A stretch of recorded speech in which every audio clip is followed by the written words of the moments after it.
ಸಕ್ಸಸ್ನ ಮುಗಿಲು ಮುಟ್ಟಬೇಕು ಅಂತ ನೀವು ನಂತರನೇ ಆಸೆನ ಹೊಂದಿದ್ದೀರಾ? ಹಾಗಾದರೆ ಈ 5 ಪಾಯಿಂಟ್ಗಳನ್ನು ಫಾಲೋ ಮಾಡೋಣ ಬನ್ನಿ. ಈ ವಿಡಿಯೋನ ಕೊನೆ ತನಕ ನೋಡಿ.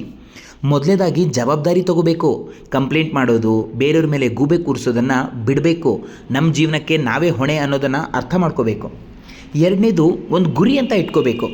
ನಾನು ವೆಲ್ನೆಸ್ ಕೋಚಿಂಗ್ ಪ್ರೊಫೈಲಲ್ಲಿ ವರ್ಲ್ಡ್ ಕ್ಲಾಸ್ ಸರ್ವಿಸ್ ಕೊಡಬೇಕು ಅಂತ ನಿರ್ದಿಷ್ಟವಾಗಿ ಕೆಲಸ ಮಾಡ್ತಾ ಇದ್ದೀನಿ. ಮೂರನೇ ಪಾಯಿಂಟ್, ಡೈಲಿ ಡಿಸಿಪ್ಲಿನನ್ನು ಫಾಲೋ ಮಾಡಬೇಕು. ಮೋಟಿವೇಶನ್ ಮೇಲೆ ಡಿಪೆಂಡ್ ಆಗಿರಬಾರ್ದು. ಎಕ್ಸಸೈಸು, ಬುಕ್ ಓದೋದನ್ನು ಯಾವುದೇ ಕಾರಣಕ್ಕೂ ಬಿಡಲೇಬಾರ್ದು.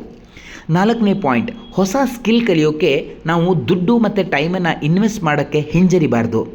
ಹೊಸ ಸ್ಕಿಲ್ ಕಲಿತಾಗಲೇ ನಾನು ಲೈಫಲ್ಲಿ ಬೆಳೆಯೋಕ್ಕಾಗತ್ತೆ. ಐದನೇ ಪಾಯಿಂಟ್, ಎನರ್ಜಿ ಮತ್ತು ಆರೋಗ್ಯನ ಕಾಪಾಡ್ಕೋಬೇಕು. ಆರೋಗ್ಯವೇ ಭಾಗ್ಯ ಅನ್ನೋದನ್ನು ಮರಿಬಾರ್ದು. ನೀರು, ನಿದ್ರೆ ಇದನ್ನು ಕನ್ಸಿಸ್ಟೆಂಟಾಗಿ ಮಾಡಬೇಕು ಮತ್ತು ಒಂದು ರೈಟ್ ಕಮ್ಯುನಿಟಿ ಜೊತೆ ನಮ್ಮನ್ನು ನಾವು ಸೇರಿಸ್ಕೋಬೇಕು. ಗ್ರೋತ್ ಮೈಂಡ್ಸೆಟ್ ಇರೋರ ಜೊತೆ ನಾವು ಇರಬೇಕು ವಿನ ಯಾವುದೇ ಗಾಸಿಪ್ ಮಾಡುವಂಥ ನೆಗೆಟಿವ್ ಟಾಕ್ ಮಾಡೋರ ಜೊತೆ ನಾವು ಇರಬಾರ್ದು. ನನ್ನ ಜೊತೆ ಮಾತಾಡೋಕ್ಕೆ ಸಕ್ಸಸ್ ಅಂತ ಮೆಸೇಜ್ ಮಾಡಿ.